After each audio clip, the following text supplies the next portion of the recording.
আপনি দেখছেন news now, আমরা জানি কোনটা খবর।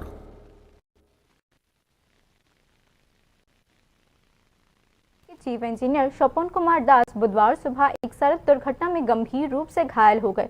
कोयला शहर में एक सरकारी समारोह में शामिल होते जाते समय उनकी कार जो अगरतला कोयला शहर वाया कमलपुर होते हुए वैकल्पिक राष्ट्रीय राजमार्ग पर थी, फटिकराय थाना अंतर्गत जयघाटी क्लास 12 स्कूल के सामने एक खड्डे में गिर गई, जिसके बाद नियंत्रण खोकर कार पलट गई। एग्जीक्यूटिव इंजीनियर विश्वेश्वर देवबर्मा और ड्राइवर खुकुन दास भी कार में उपस्थित थे। दुर्घटना में तीनों गंभीर रूप से घायल हो गए।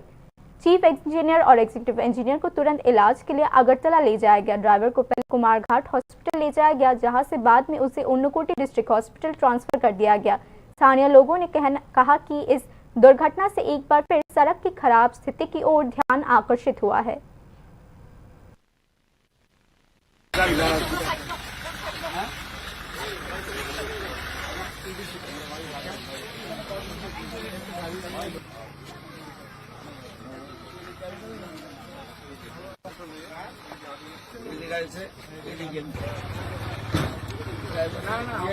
না